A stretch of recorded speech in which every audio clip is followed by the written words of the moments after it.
এমন একটা সমাজে জন্মাইছি, নিজের কোনো একটা পোলা যদি বড় হয় আশেপাশের লোকজন সবাই নাইমে পড়ে যে এরা মারা পর্যন্ত শান্তি পাই না আমরা।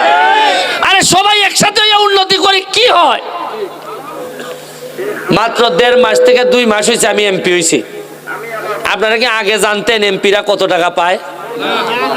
এখন পর্যন্ত আমি গত 2 সপ্তাহ আগে পাইছি 2 কোটি, এর পরে পাইছি 2 কোটি, গত পরশুদিন খবর পাইছি আমি পাইছি 25 কোটি, মোট 29 কোটি টাকা।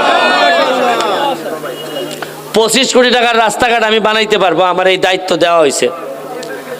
তখন আমার কাছে মনে হয় যে আপনারা তো এখন 2 মাসের এমপি, 2 মাসের বাচ্চা কত টাকা পাইছে এটা আপনারা মাধবপুর সোনারঘাট সারা দেশের মানুষ জানেন।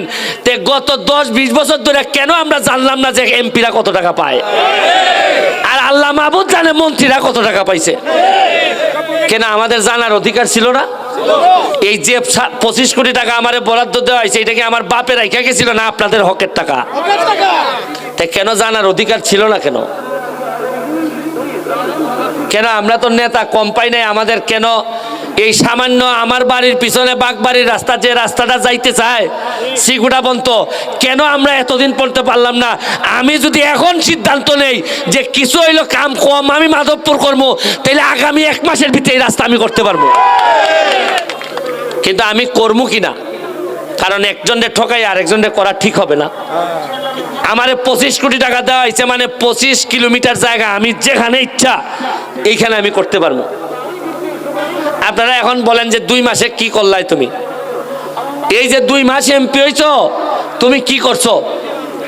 প্রায় 30 থেকে 35 লাখ টাকা খরচ করে আপনারা আমাদের বাজারের পাশে যে নদীটা, এই নদী 40 বছর ধরে আপনারা ময়লা ফালাইয়া, এই বাজারের সকল মানুষ ময়লা ফালাইয়া এইটারে ময়লার বাগানে পরিণত করছিলেন।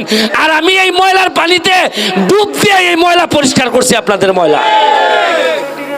এই ময়লা আমরা পীরের বাজারের মানুষ ফালাই নাই, বাজারের মানুষই ফেলছে। এখন গিয়া দেখেন বাজারের পিছনটা কেমন লাগে, দেখেন একবার, চাইছেন একবার? পিছনে 2টা ওয়াকওয়ে করছি আমরা।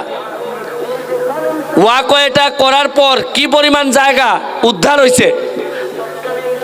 এইরকম 40 বছরে কি আমার চেয়ে জ্ঞানী মানুষ ছিলেন না? আমার চেয়ে ভালো মানুষ কি ছিলেন না? কেন আমাদের এই চিন্তা মাথায় আসতো না কেন? আমার বাসার পাশে শিবির, চাইলে তো আমি কালকেই ভেঙে দিতে পারি সব।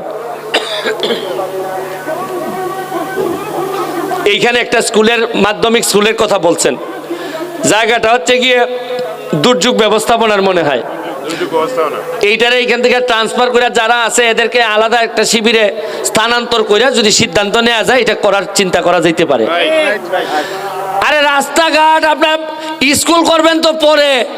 এমন একটা সমাজে জন্মাইছি, নিজের কোনো একটা পোলা যদি বড় হয় আশেপাশের লোকজন সবাই নাইমে পড়ে যে এরা মারা পর্যন্ত শান্তি পাই না আমরা। আরে সবাই একসাথে উন্নতি করি কি হয়? আপনি কি জানেন যে এই আমার বড় মামা জাহেদ মামার বাসার সামনে দেখেন রাস্তার মধ্যে একটা বড় গর্ত আছে, মাঝে মধ্যেই হয়। এই গর্তটার কারণে আমার মনে আছে, এই গর্তটার কারণে এই দিদার ভাই অ্যাক্সিডেন্ট করে মরছে। এই যে বাগবাড়ির দিদার ভাই, ঈদের দিন মনে হয় এটা, এই গর্তের কারণে ট্র্যাক্টর সাইড মারে, উনিও সাইড মারে, মাইরে আমরা এরকম একটা লোক হারাইছি। কেন আমাদের রাস্তাতে গর্ত থাকবে কেন? আমি যদি 2 মাসের মধ্যে, আমার এখন 9টা ব্রিজের কাজ চলতেছে মাধবপুর সোনারঘাট। মাধবপুরে ব্যক্তিগত উদ্যোগে সব করতেছি।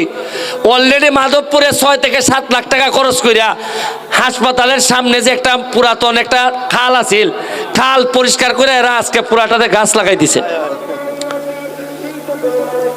মাধবপুরে যে তো গত 10 বছরে যেটা পরিষ্কার করা হয় নাই, দখল করেছিল বাজারে, একদিনের ড্রাইভে ইউনো ওসি টসি মিল্লা সব পরিষ্কার করে দিছে।